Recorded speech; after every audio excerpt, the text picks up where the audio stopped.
Welcome to our first preseason edition of a baseball couch talk. Today we're going to do the AL West, but before I'm just going to lay down some of the basically what we're doing. We're going to do one a week, except this week there will be two actually up for each division of baseball. We're going to talk about where we think each team's going to finish and just a little bit about that and what we're thinking for the season. Right now there's still a lot of free agents that haven't signed, so those could change as we get close to the season, but we're just going with what we know or what we think is going to happen today. So we'll go ahead and get to it. Like I said, today we're doing the AL West, and we're going to start with the bottom. So I have the Oakland Athletics finishing there. Honestly, I think especially between 3 and 5, definitely between 4 and 5, there could be some flip-flop. This is actually a really tough division in my opinion. But the Athletics are still kind of rebuilding, a lot of young talent. They added a Cardinal, one of the Cardinals outfielders, which helps them out. But I still don't have a lot of faith, especially after trading Sonny Gray. So I have them finishing last. I have in my 5 spot, the Texas Rangers. I feel like they lost a lot last year at the end of the season, middle of the season. I feel like their roster is kind of young going in, and it could just be a little bit of a factor going into the season. I feel like they could hit a stride possibly around the All-Star break, just because you never know how young players will turn out in the season. But that's my number 5 spot. I actually agree with Hudson on my 5 spot. I have Oakland as well. And like he said, they have a lot of young talent. And last year they actually finished in last, and they were 12 games under 500.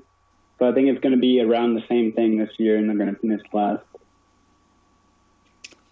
Moving up to the 4 spot, I got the Rangers. I think that they added Mike Minor. They've added some guys in the bullpen. They've added some decent talent, but that rotation just isn't that great from top to bottom. And they still have some young guys. I think they have a little bit more established. They have a few better leaders in Beltre mainly than Oakland. So I feel like that can push them up to the 4 spot.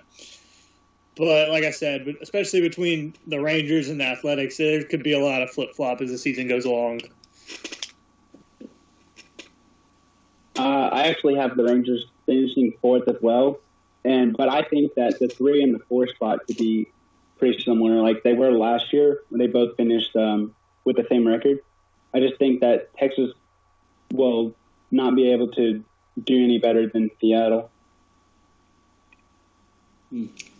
Yeah, I've got Oakland at 4.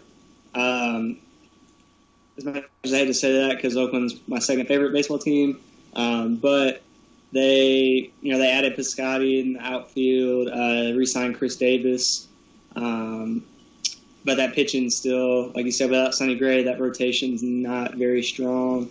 But they're also a kind of younger ball team as well. So, you can never tell with that. But yeah, Oakland 4th for me. All right, so now to the 2 and 3 spot. I think this is going to be one of the more interesting battles through all the league. In my 3 hole, I have the Seattle Mariners.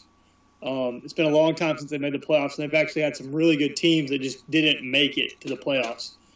And right now I'm leaning toward this being another really, really strong Seattle team that just doesn't do enough in a pretty difficult division.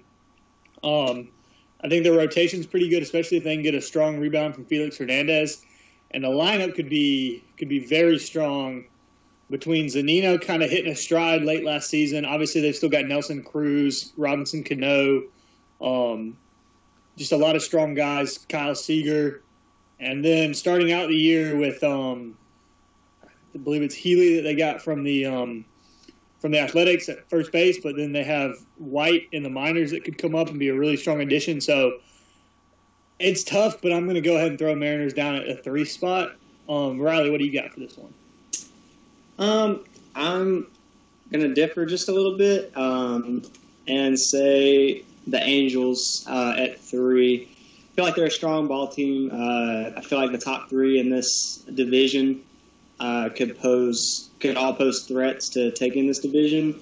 The Angels adding Justin Upton at the end of last season, and with Otani, I can never say his name anyway. I feel like he could be a hit or miss,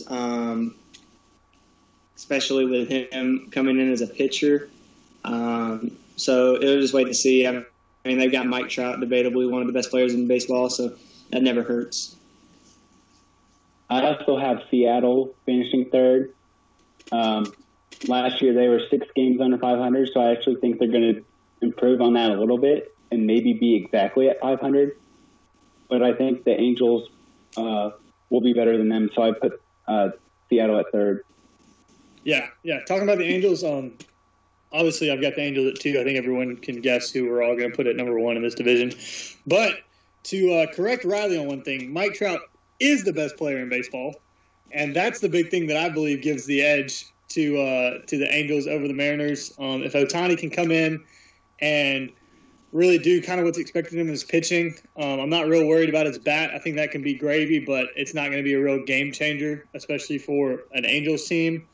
But if he can come in and pitch really well, which the pitching, especially in that rotation, is the weakest point for the Angels, I think they can be a really strong club and make a lot of noise going down the stretch. I also put the Angels at second, and my main reason was Mike Trout. I don't really have another reason, but I think that he's going to have another great season. And with that, what's the guy's name? Otani. I think he's going to be good. So I think they're going to be in second place. What do you got, Riley, for the second spot? Second spot.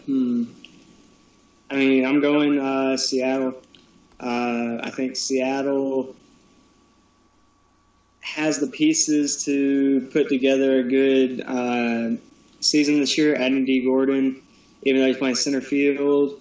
One of the main things for an outfielder is speed, and he's definitely got plenty of that. So I think that'll be good. You got Felix Hernandez coming off of a bad season. He can bounce back. I think this rotation needs him to bounce back for sure. And, I mean, you can't go wrong with Robinson Cano, Nelson Cruz in that lineup. So I've got Seattle at 2. All right, on to the number 1 spot. I'm sure this will come as a shocker to everyone around that it appears we're all going to pick the Houston Astros to repeat. I'll just hit on some points. Y'all can expound. Obviously, they had a great rotation last year after they added Verlander, and even before then it was pretty darn good, and they just strengthened that, which then is going to lead over some excess in the bullpen. All around, great lineup, and I'll let y'all talk on that so I don't take all the talking points. Yeah, Houston, obvious number 1 for me, as you can tell. Great lineup, bouncing back off of this World Series win. Probably one of the top rotations in baseball with Justin Verlander, Dallas Keuchel, Lance McCullers. Like, they've got plenty of pitching all around. Ken Giles in the bullpen. And to correct you, the best player in baseball, Jose Altuve. But, yeah, I mean, it's going to be tough to beat them, especially coming down to crunch time and close to playoff time. I picked the Astros too, obviously, and last year they completely dominated this division because they won by 21 games. But I do think that it's going to be a little bit closer, maybe not like up to the final day, but it's going to be less than 21 games that they win by. So, yeah, I think they're going to be a strong contender to repeat as World Series champion. Yeah, I'd agree with that. Well, that's it for our first video here.